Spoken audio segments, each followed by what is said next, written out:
బూత్ల నుంచి విచ్చేసిన మా సోదరులకు సోదరీమణులందరికీ శిరస్సు వంచి హృదయపూర్వకంగా మీ అందరికీ నమస్కారం, స్వాగతం. ఆదిలాబాద్ పట్టణంలో ఉన్న పాత్రికేయ మిత్రులకు కూడా ప్రత్యేకంగా హృదయపూర్వకంగా మీ అందరికీ కూడా నమస్కారం. చాలా కాలం తర్వాత ఇవాళ ఆదిలాబాద్ పట్టణానికి రావడం జరిగింది.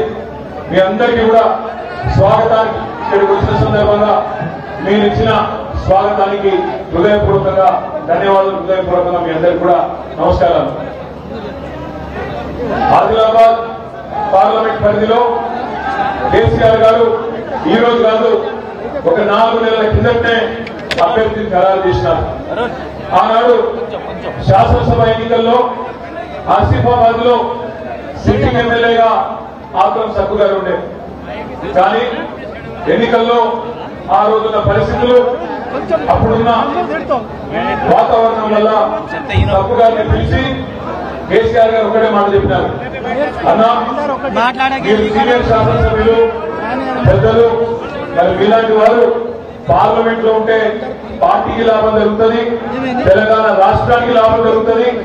ఆదిలాబాద్ నియోజకవర్గంలోని గిరిజన ప్రజలు, ఆదిలాబాద్ లో ఉండే అన్ని వర్గాల ప్రజలకు కూడా ఇలాంటి సీనియర్ పార్లమెంట్ కు పోతే బాగుంటది. మీరు సిట్టింగ్ ఎమ్మెల్యే, కానీ దయచేసి ఈ సీట్ లో మీరు కనుక సహకరిస్తే లక్ష్మక్క నిలబెట్టాలనుకుంటా ఉన్నా, కానీ మీకు మాటిస్తున్నా మిమ్మల్ని పార్లమెంట్ అభ్యర్థిగా నిలబెడతా అని చెప్పి 4 నెలల కిందట కేసీఆర్ గారు ఆత్రం సక్కు గారికి ఒక మాట చెప్పడం జరిగింది.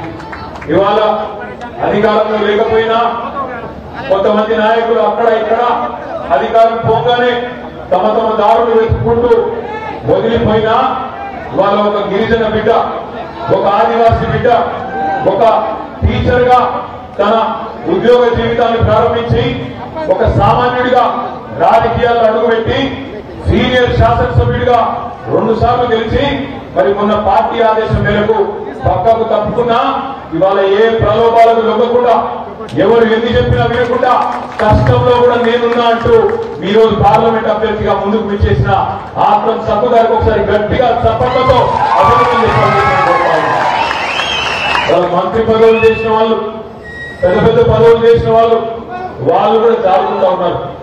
9-9.5 ఏళ్లు మంత్రులుగా పనిచేసిన వాళ్ళు కూడా కేసీఆర్ గారు పెద్దపీట వేస్తే అధికారం ఉన్న నాళ్ళు కేసీఆర్ గారే గొప్పవాడు, కేసీఆర్ గారే ఇంద్రుడు, చంద్రుడు, దేవుడు అని మాట్లాడిన పెద్ద పెద్ద నాయకులేమో జారుకున్నారు. కానీ ఒక ఆదివాసీ బిడ్డ, ఒక గిరిజన బిడ్డ, నీవాడు పేదవాడైనా కూడా వాల్యూస్, విలువలు ఉన్నవాడు కాబట్టి ఆత్రం సక్కు గారు అన్న కష్టంలో కూడా నేనున్నా అని చెప్పి మీ మీద భరోసాతో, మీ మీద నమ్మకంతో మా కార్యకర్తలు ఉన్నారు, నాయకులు పోయినా వాళ్ళు గెలిపించుకుంటారు నన్ను అనే ఒక విశ్వాసంతో ఇవాళ మన పార్టీ అభ్యర్థిగా మీ ముందుకు వస్తా ఉన్నాడు. దయచేసి నేను మిమ్మల్ని కోరేది ఒకటే, ఇవాళ గ్రామీణ ప్రాంతాల్లో, గ్రామాలలో ప్రజలు ఏం మాట్లాడుకుంటున్నారో, ఏమనుకుంటున్నారో మాకంటే బాగా మీకే తెలుసు. సరిగ్గా 120 రోజులైంది కాంగ్రెస్ ప్రభుత్వం వచ్చి. ఎన్ని మాటలు చెప్పిండ్రు, అరచేతిలో వైకుంఠం, ఏది అడిగితే అది ఇస్తాం, బస్సు ఫ్రీ, బంగారం ఫ్రీ, రైతు బంధు కాదు, 10,000 కాదు, 15